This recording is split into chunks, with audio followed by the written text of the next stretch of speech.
Jimmy, big game coming up at the weekend, obviously Man City League Cup final. What are your sort of thoughts going into the weekend? Well, I'm going to enjoy it because I'm not playing, so you tend to be able to enjoy it a little bit more than sort of 40 years ago when we played. But I'm looking forward to it. I'm excited. They deserve to be there. You know, we've beaten Chelsea, we've beaten Manchester United, so you know they're there on merit. So, and they're playing a tremendously good side. But you know, we've beaten them, I believe, the last 3 times we've played them. So, you know, feeling's good. How much confidence does that give you, as both as a player and now obviously watching on, knowing that you have beaten them very recently, obviously as recently as November in the league, and like you said, the last, I think, 3 or 4 home games you've beat them. So that's right. I mean, so you know you can't beat them. I know they're a world-class side, and you know the amount of money they spent, they should be a world-class side. They've got some superb players, but then again, it's all about on the day. You know, they might take us a little bit more lightly, or think they've just got to turn up, or whatever, you know. But like I said, it's the beating teams and winning the last 3 games. Like I said, it builds confidence, it gives you confidence, knowing that you can beat them. And it's certainly not been an easy cup run for them, has it? I mean, go back to sort of the MK Dons game, 2-0 down. Did you ever sort of think that they'd make it all the way to Wembley there? Not really, no. 2-0 down against the MK Dons, and you know, they came back, did tremendously well. Then we've got Chelsea, and you think, well, you know, and Chelsea put a good side out, to be fair. Manchester United, you know, again over 2 legs was a great result for us, and you know, like I said, the lads deserved it. They played well, and they deserve to be through. And you mentioned sort of then that you'll enjoy it more as a fan watching on. As a player, what is it going through your mind when you're in these last few training sessions before the game? Is it nerves? Is it excitement? Are you sort of what's the overall feeling going into such a huge game? Well, I think, you know, it's enjoyable sort of the week leading up to it. I think we approach it differently because, I mean, we went away for a week, so we golfed for a week and we played snooker for the week and enjoyed ourselves. This time Gus has got them at home. I believe they're not going down until later on in the week. But you know, they'll be enjoying it. They'll be enjoying the training sessions. Whether they told them who's playing or not yet, I don't know. It'd be nice for, as far as I was concerned, and as far as the players are concerned, it'd be nice if they knew they were actually playing, so they could gear themselves up 3 or 4 days before the game, so they could get the mindset. It's a bit difficult if you don't know whether you're playing or not to get that right mindset. But no, they'll be enjoying training. They'll be enjoying going down there.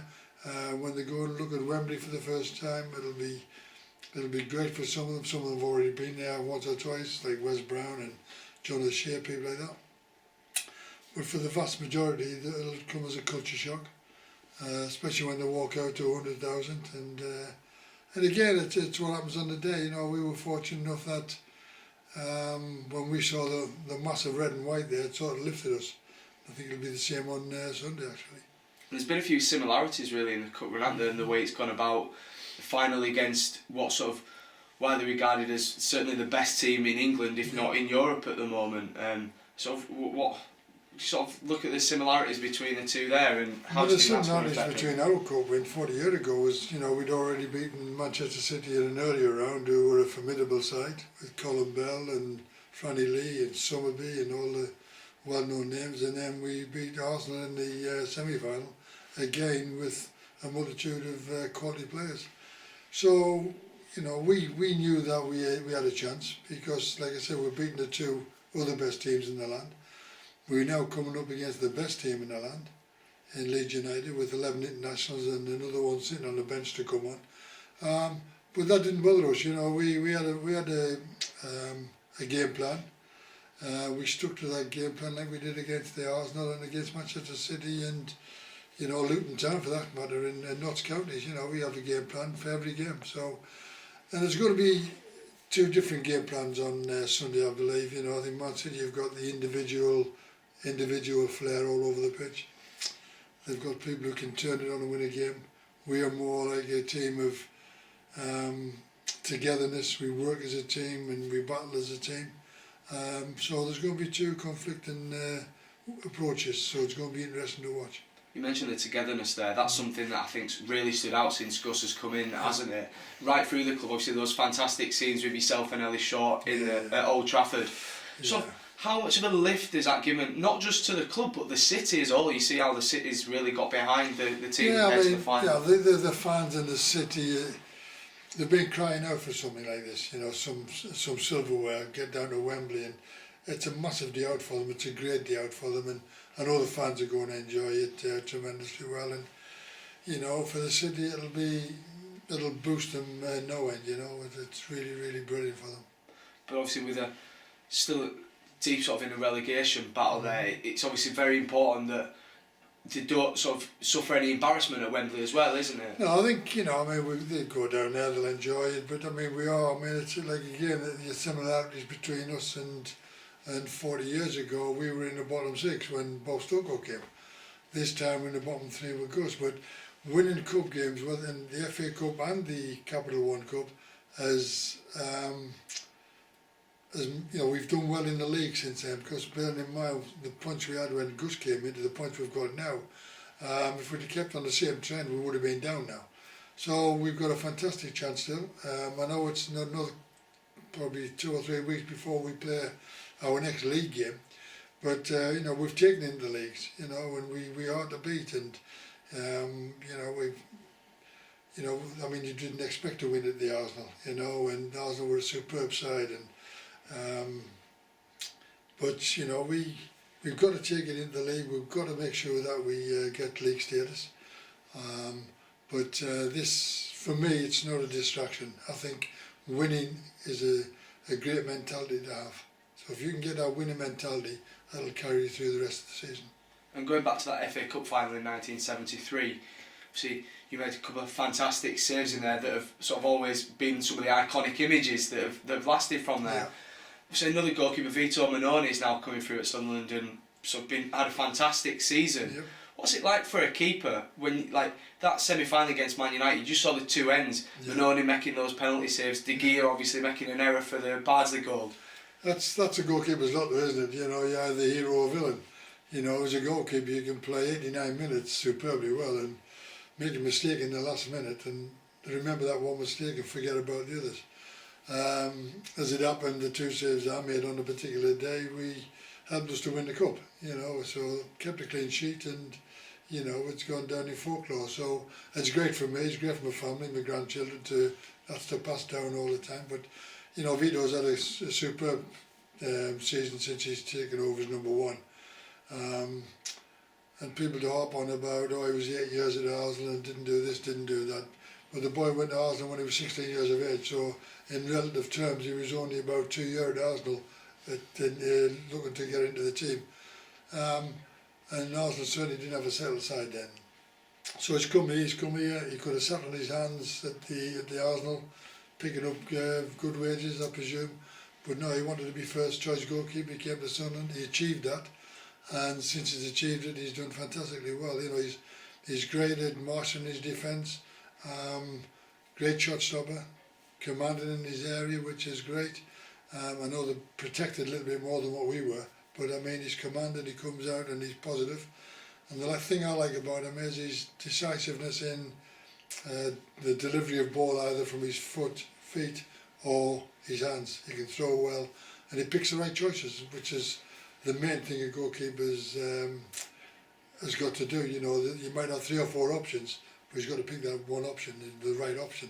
But he's had a tremendous time, and, you know, I'd love to see him up there lifting the cup at Wembley.